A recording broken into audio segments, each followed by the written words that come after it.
The Inch. This is a story that a client taught me. One of many things, countless things my clients have taught me that no school ever could fully teach. And the story begins when they walked into my practice one day. And I casually asked them, "What are your wellness goals for next week?" And they said, "If I could still be around, that'd be nice." It was their lack of emotion of something so dark that terrified me to my core. Well, in other parts of the website, we'll go into like signs of depression and whatnot, but there is a scale. At the top of the scale is just someone who's like, "Is this life? I don't know if I want it."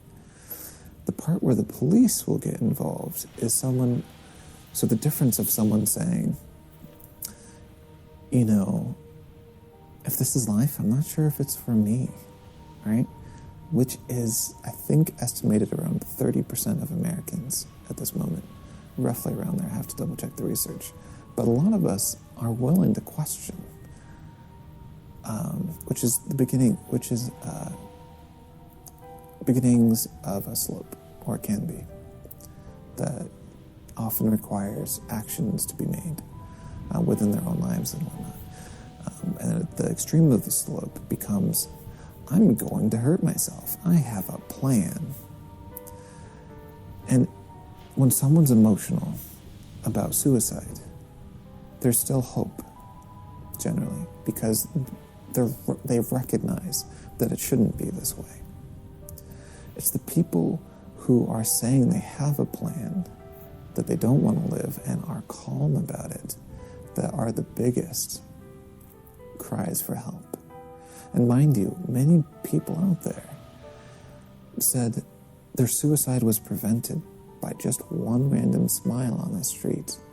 So 1 inch we can all begin to use better is, instead of, when you're just on the street, the grocery store, instead of looking at others with the pain and possibly the judgment that you may feel for others, give a smile. It's not going to cost you anything, and it could save someone their lives. And I don't know about you, but if the world could just be filled with more positive faces, looking back, I know for me that would be very helpful than trying just to keep remaining a light, with some people returning it back, but a lot of people just throwing their negativity around, which obviously is a symptom of stress, but I digress. I asked this client if they were seeing a professional, and they said yes.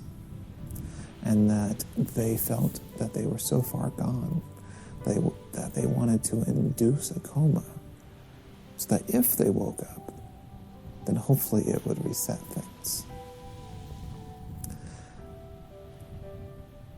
I was partially scared for my license, but I was more scared for their well-being and if I could do anything to help them. Over the next hour, I shared every story on this website. Every video was in person for them, as well as my own stories of when I was in that chasm myself and didn't necessarily, at the moment, want to keep living, and what I did to overcome it, to then be able to be a better voice for others.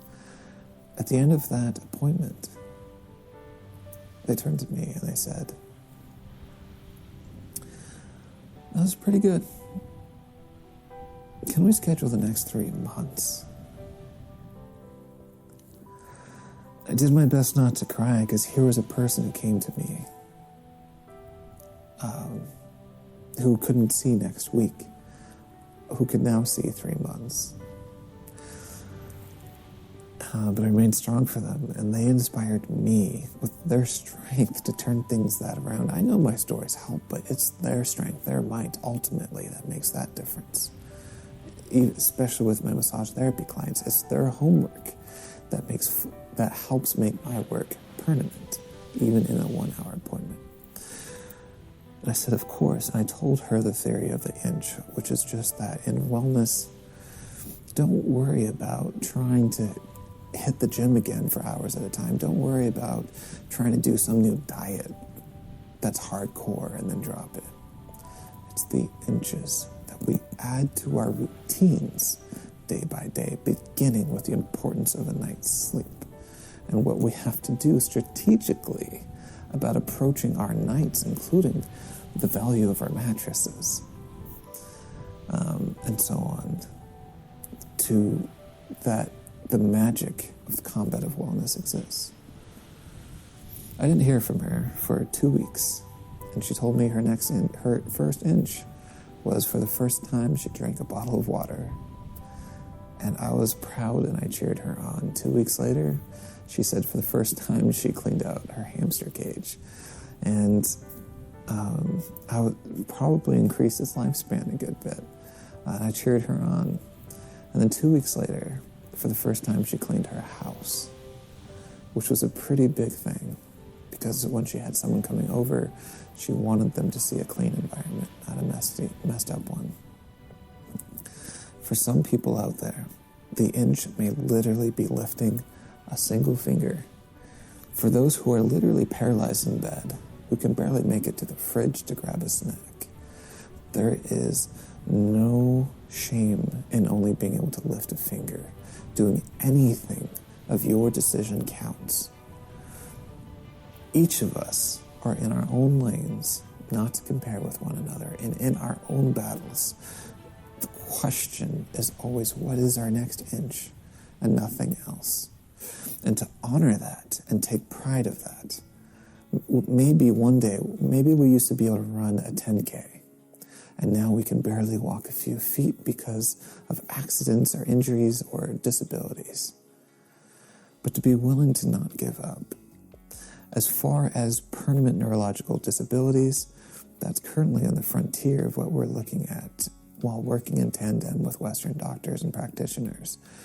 And for some, we believe that there may be hope. And we ask people out there to stay tuned. And we're going to approach it in the most scientific, most coordinated way as we can, without any interest in revolutionizing healthcare, but in improving it. I could go on. But I hope this story gives you permission to choose your next inch, no matter how small or how large, but to become a little more inspired to take it. And if you do that day by day, those inches add up more than you think. Those small routines we do to get a better night's sleep or to get into more motion are more powerful than you think. Which kind of leads us into the next story of Mount Everest. They kind of go together.